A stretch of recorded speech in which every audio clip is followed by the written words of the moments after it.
اس مقصد کو آپ پورا نہیں کریں گے تو پھر پیسہ خرچ کرنے سے کوئی فائدہ نہیں۔ اس لیے جتنے لوگ ادھر ادھر گھوم رہے ہیں، میں سب سے ادب کے ساتھ گزارش کرتا ہوں کہ وہ جلسگاہ میں آئیں، اپنی اپنی کرسیوں پر بیٹھیں، اور الحمدللہ آپ کے جلسے کے جتنے مہمان تھے تقریباً سب آ چکے ہیں، اور یہ وہ لوگ ہیں کہ ان کی تاریخ لینے میں جوتی گھس جاتی ہے، لیکن آپ پر اللہ کا کرم ہے، اس کے محبوب کا صدقہ ہے کہ یہ سارے کے سارے لوگ آپ کی آبادی میں آ چکے ہیں، اور انشاءاللہ اپنے اپنے وقت پر اسٹیج پر بھی آئیں گے۔ آج اس جلسے میں کچھ بچوں کی دستار بندی بھی ہے، ظاہر ہے ان کے والدین بھی آئے ہوں گے، ان کو خاص طور پر سننا چاہیے۔ دور دور سے علماء کرام یہاں تشریف فرما ہیں، یہ صرف آپ کے جلسے کو کامیاب کرنے کے لیے یہاں پر آئے کہ آپ کا جلسہ کامیاب ہو جائے، کسی قسم کی کوئی کمی نہ محسوس ہو۔ حضرت مولانا قاری جلال الدین ثقافی یہ بسالک پور سے آئے ہیں، مولانا تنویر صاحب بسالک پور سے آئے ہیں، مولانا جلال الدین صاحب آئے ہیں، حافظ شمشاد صاحب آئے ہیں سکندر پور سے، میرے ساتھی قاری نوشاد صاحب آئے ہیں، سب میرے احباب مخلصین بڑی تعداد میں یہاں پر موجود ہیں۔ الحمدللہ آپ حضرات اطمینان و سکون کے ساتھ بیٹھے ہیں۔ میں نے جس آیت کریمہ کی تلاوت کی، اللہ رب العزت ارشاد فرماتا ہے کہ اللہ کے نزدیک تم میں سب سے زیادہ مکرم اور معظم وہ ہے جو تم میں سب سے زیادہ تقوی والا ہے۔ اللہ کے نزدیک نسب کا اعتبار نہیں ہے، اللہ کے نزدیک دولت کا اعتبار نہیں ہے، اللہ کے نزدیک علاقے کا اعتبار نہیں ہے، بلکہ اللہ کے یہاں سب سے زیادہ معظم اور مکرم وہ ہے جو تم میں سب سے زیادہ تقوی والا ہے۔ اور سب سے زیادہ تقوی والا کون ہے اس کو بھی قرآن عظیم نے متعین فرما دیا، وَسَيَجَنَّبُهَا الْأَتْقَى الَّذِي يُؤْتِي مَالَهُ يَتَزَكَّىٰ، اور عنقریب جہنم کی آگ سے وہ دور رکھا جائے گا جو تم میں سب سے زیادہ تقوی والا ہے۔ وہ کون ہے؟ پروردگار عالم جس کے جنتی ہونے کی بشارت دے رہا ہے، وَمَا لِأَحَدٍ عِندَهُ مِن نِعْمَةٍ تُجْزَىٰ إِلَّا ابْتِغَاءَ وَجْهِ رَبِّهِ الْأَعْلَىٰ۔ یہ وہ ہے کہ پروردگار عالم کی راہ میں اپنا مال اس لیے خرچ کرتے ہیں تاکہ یہ صاف اور ستھرے ہو جائیں، اور مال اس لیے نہیں خرچ کرتے کہ ان پر کسی کا احسان ہے، کسی نے ان کی مدد کی ہے، کسی نے ان کو قرضہ دیا ہے، إِلَّا ابْتِغَاءَ وَجْهِ رَبِّهِ الْأَعْلَىٰ، یہ اپنے رب اعلیٰ کی رضا اور خوشنودی کے لیے اپنا مال رب کی بارگاہ میں خرچ کرتے ہیں۔ یہ کون شخصیت ہے جن کے جنتی ہونے کی بشارت دی جا رہی ہے؟ یہ کون شخصیت ہے جن کے اتقیٰ ہونے کی بشارت دی جا رہی ہے؟ یہ کون شخصیت ہے جو اپنے رب کو راضی کر چکے ہیں؟ یہ کون شخصیت ہے جن سے اللہ راضی ہو چکا ہے؟ وہ حضرت ابوبکر صدیق۔ سبحان اللہ۔ حضرت ابوبکر صدیق نے اسلام کے لیے جو قربانیاں پیش کی ہیں، اگر ایسی 40 راتیں اگر آپ صرف کرتے تو بھی ان کے فضائل کا بیان نہیں ہو سکتا، ان کی خدمات کا بیان نہیں ہو سکتا۔ یاد رکھیے کہ ابتدائے اسلام میں مسلمان ہونا کوئی آسان کام نہیں تھا۔ آج تو ہم مسلم گھرانے میں پیدا ہوتے ہیں، فطری طور پر مسلمان ہوتے ہیں، لیکن جب اللہ کے نبی نے مکہ میں اسلام کا آغاز فرمایا اور اسلام کا کلمہ کفار مکہ کے سامنے پیش کیا تو اس وقت مسلمان ہونا کوئی آسان نہیں تھا۔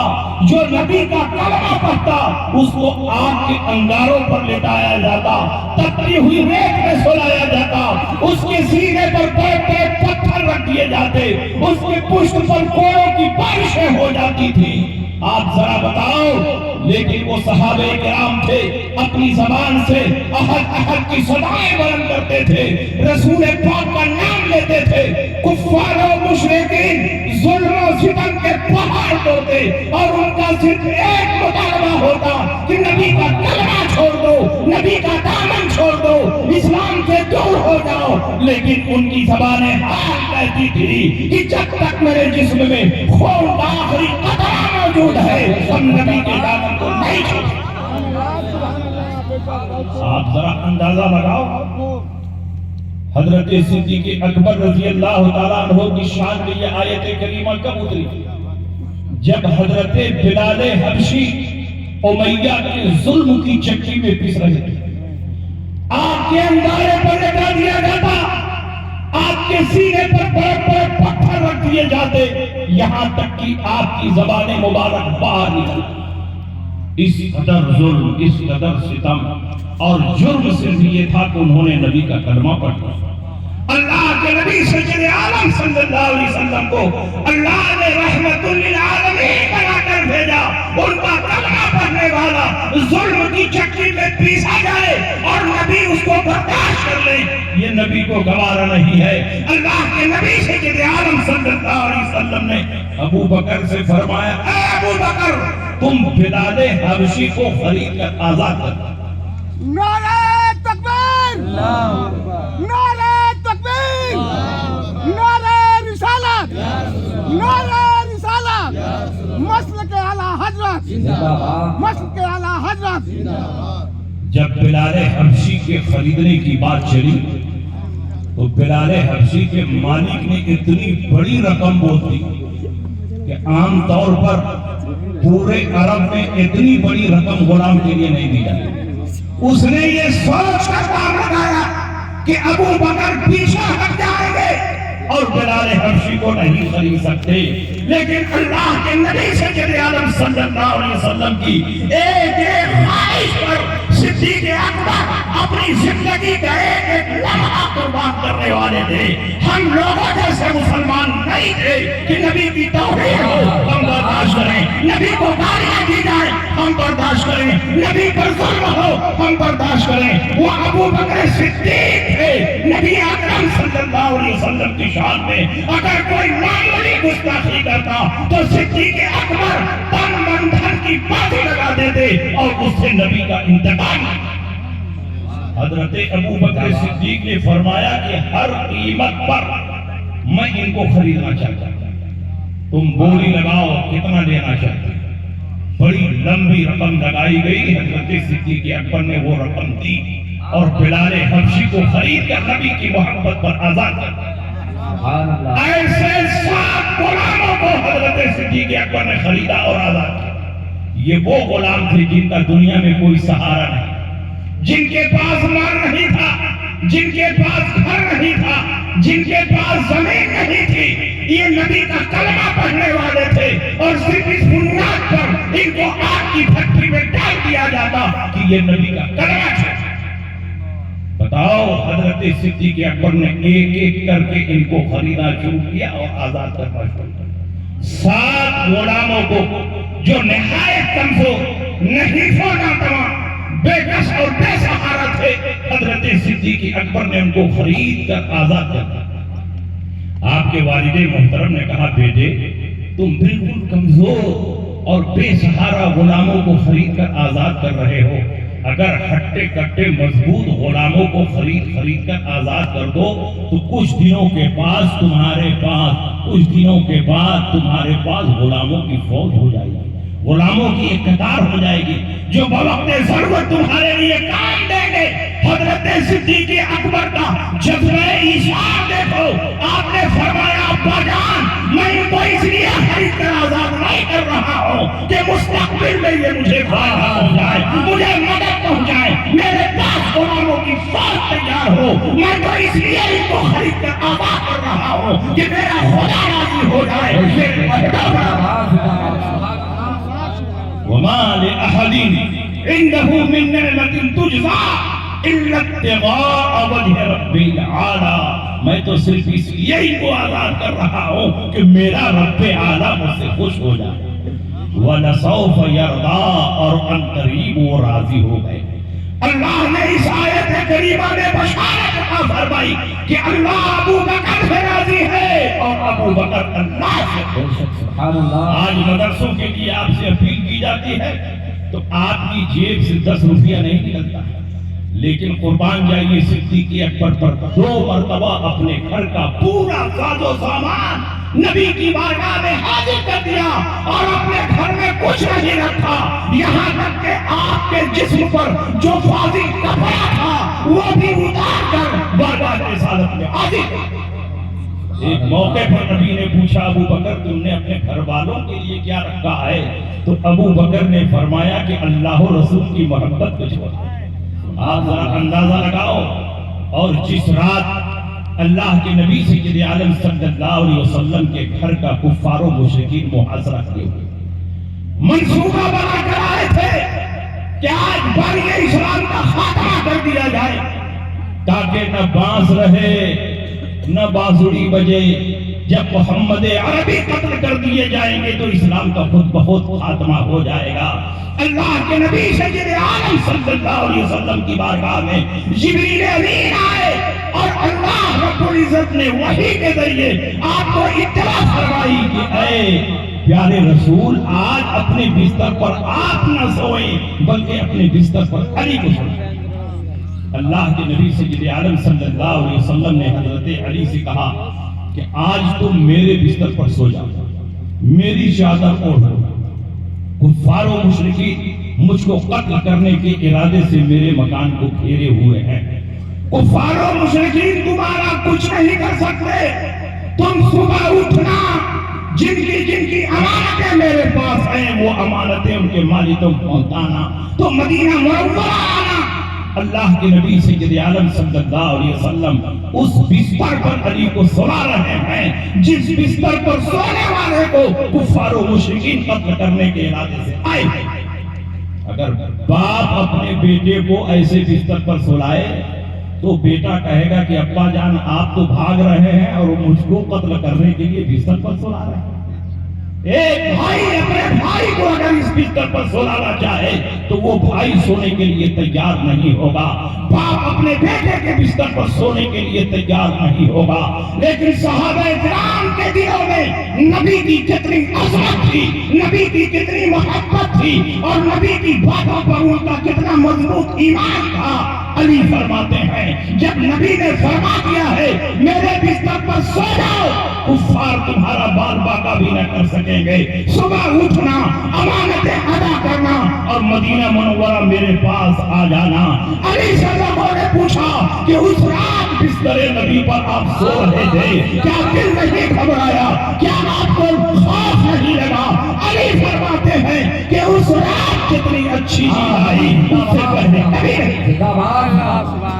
اس لیے کہ نبی نے فرما دیا ہے کہ میرے بستر پر سو جاؤ، کفار تمہارا بال باقا بھی نہ کر سکے۔ صبح اٹھنا، امانتیں ادا کرنا اور اس کے بعد مدینہ منورہ میرے پاس آ جانا۔ علی فرماتے ہیں غیرتاں نبی کی زبان سے جب یہ جملے نکل گئے ہیں تو میرا ایمان کہہ رہا ہے کہ میں نبی کے بستر پر سوؤں گا، کفار آئیں گے، مجھے کوئی تکلیف نہ پہنچائیں گے، صبح تک زندہ بھی رہوں گا، امانتیں بھی ادا کروں گا اور مدینہ منورہ پہنچوں گا۔ سبحان اللہ، سبحان اللہ۔ یہ حضرت علی کرم اللہ تعالیٰ وجہ الکریم کا مضبوط ایمان ہے۔ اللہ کے نبی انہی کفار اور مشرکین کے بیچ سے نکل گئے، کسی نے آپ کو دیکھا بھی نہیں، اور اللہ کے نبی سید عالم صلی اللہ تعالیٰ علیہ وسلم صدیق اکبر کے پاس گئے۔ صدیق اکبر پہلے سے ایک اونٹنی اللہ کے نبی کے لیے خرید کر رکھے ہوئے، مزاج نبوت کو سب سے زیادہ پہچاننے والے صحابی حضرت ابو بکر صدیق ہجرت کے ارادے سے چلے، قدم قدم پر جان کا خطرہ ہے، مگر حضرت صدیق اکبر ہیں کہ جان ساری کے لیے ساتھ میں۔ اور جب مقام غار حرا پہنچے تو زمین سے 2.5 کلومیٹر اوپر اللہ کے نبی کو اپنے کعبے پر سوار کر کے پہنچایا۔ جگہ جگہ آپ آپ کے قدم کی چڑیاں پھٹ گئی تھی، آپ کے قدم نہونہار ہو گئے تھے، بار بار آپ پھسل پھسل کر نیچے آ رہے تھے، آپ نے اپنی جان کو خطرے میں ڈالا، مگر اللہ کے نبی سید عالم صلی اللہ علیہ وسلم کی حفاظت فرماتے رہے، اور آپ کو 2.5 کلومیٹر اوپر تک غار حرا کے تہانے تک پہنچایا۔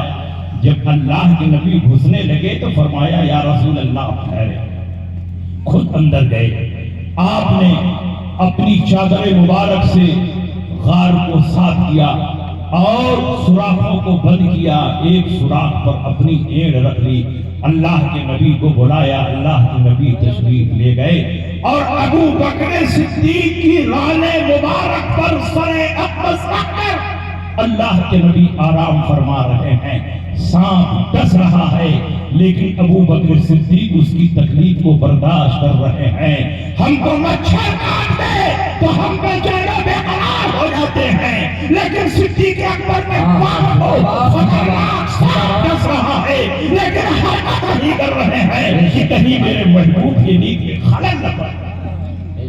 جب زہر کا اثر پھیلا، آنکھوں سے آنسوؤں کے قطرات جاری ہوئے، تو اللہ کے نبی سید عالم صلی اللہ علیہ وسلم کے رخسار پر ایک قطرہ گیا، اللہ کے نبی بیدار ہوئے، پوچھا ما یبکیکا یا ابا بکر، اے ابو بکر کیا رو رہے ہو؟ حضرت ابو بکر صدیق نے فرمایا لدغت یا رسول اللہ، مجھے سانپ نے ڈس لیا ہے۔ اللہ کے نبی نے اپنے لعاب دہن کو نکالا اور اس جگہ پر لگا دیا، سانپ کا اثر ختم ہو گیا۔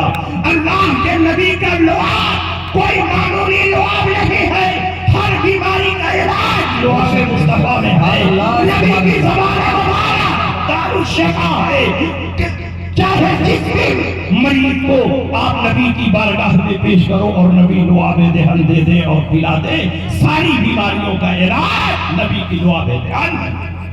اللہ کے نبی سید عالم صلی اللہ تعالی علیہ وسلم کی کیسی حفاظت فرما رہا، جب کفار تلاش کرتے کرتے غار ثور کے دہانے پر پہنچے، نیچے سے ابو بکر صدیق نے ان کے پاؤں کو دیکھا، گھبرا گئے، دل دھڑکنے لگا، یا اللہ کہیں انہوں نے اپنے پاؤں کو جھک کر کے دیکھا تو ہم پکڑے جائیں۔ حضرت ابو بکر صدیق کا دل دھڑک رہا ہے، ابو بکر پر خوف طاری ہے۔ اس وقت جبریل امین بارگاہ مصطفیٰ میں نازل ہوئے اور اللہ کے نبی سید عالم صلی اللہ تعالی علیہ وسلم پر وحی مبارک نازل ہوئی۔ اذ اخرجہ الذین کفروا ثانی اثنین اذ ہما بالغار اذ یقول لصاحبہ لا تحزن ان اللہ معنا فانزل اللہ سکینتہ علیہ وأیدہ بجنود لم تروها وجعل کلمۃ الذین کفروا السفلی وکلمۃ اللہ ہی العلیٰ واللہ عزیز حکیم۔ جب کافروں کی شرارت سے اللہ کے نبی کو مکہ چھوڑ کر جانا پڑا، پروردگار عالم مسلمانوں سے خطاب فرما رہا ہے، اِلَّا تَنْصُرُوهُ فَقَدْ نَصَرَهُ اللَّهُ إِذْ أَخْرَجَهُ الَّذِينَ كَفَرُوا ثَانِيَ اثْنَيْنِ إِذْ هُمَا فِي الْغَارِ إِذْ يَقُولُ لِصَاحِبِهِ لَا تَحْزَنْ إِنَّ اللَّهَ مَعَنَا۔ اے مسلمانوں، اگر ایسے عالم میں تم نبی کی مدد نہیں کرتے ہو تو نہ کرو، نبی کا کچھ بگڑنے والا نہیں۔ اللہ نے ان کی مدد اس وقت فرمائی جب کافروں کی شرارت سے نبی کو مکہ چھوڑ کر باہر تشریف لے جانا پڑا۔ دو جان سے جب یہ دونوں غار میں تھے تو نبی اپنے صاحب سے کہہ رہے تھے، اذ یقول لصاحبہ لا تحزن ان اللہ معنا، گھبرا نہیں، اللہ ہمارے ساتھ ہے۔ فانزل اللہ سکینتہ، تو اللہ نے ان کے قلب مبارک پر سکینہ نازل فرمایا اور ان کی مدد ایسی فوج کے ذریعے کی جن کو تم دیکھتے نہیں۔ میں آپ سے پوچھنا چاہتا ہوں وہ کون شخصیت ہے جس کے قلب مبارک پر اللہ نے سکینہ نازل فرمایا؟ ضمیر کا مرجع رسول بھی بن سکتے ہیں، ضمیر کا مرجع ابو بکر صدیق بھی بن سکتے ہیں، لیکن سارے مفسرین فرماتے ہیں کہ یہاں ضمیر کا مرجع حضرت ابو بکر صدیق ہے، کیونکہ نبی کے دل میں گھبراہٹ نہیں تھی، نبی کے دل میں خوف نہیں تھا۔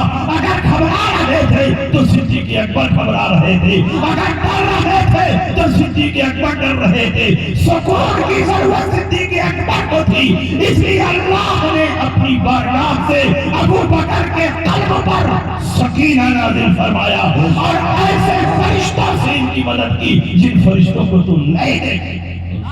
نعرہ تکبیر، نعرہ رسالت، مناصر اہل سنت، نعرہ تکبیر. وجعل كلمة الذين كفروا السفلى وكلمة الله هي العليا والله عزيز حكيم. اللہ نے کافروں کی بات نیچے ڈالی اور اللہ ہی کا بول والا ہے اور اللہ غالب حکمت والا ہے.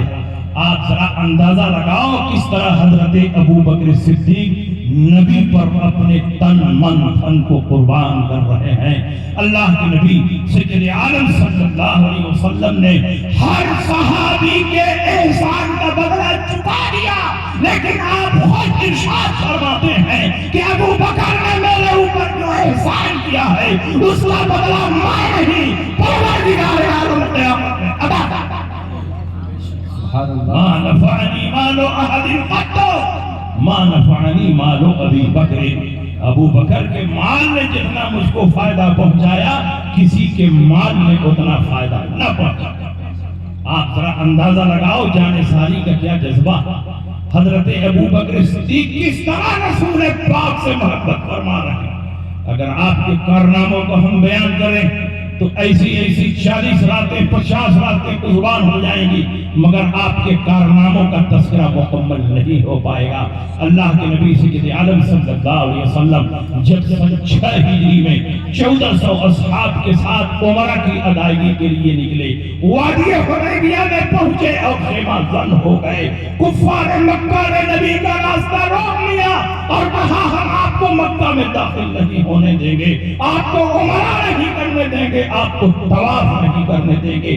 اللہ کے نبی لڑنے کی نیت سے نہیں گئے تھے, آپ تو عمرہ کی ادائیگی کے لیے تشریف لے گئے تھے, مگر کفار و مشرکین نے اپنے تعصب اور تنگ نظری کا مظاہرہ کرتے ہوئے آپ کو مکہ مکرمہ میں داخل ہونے سے روک دیا.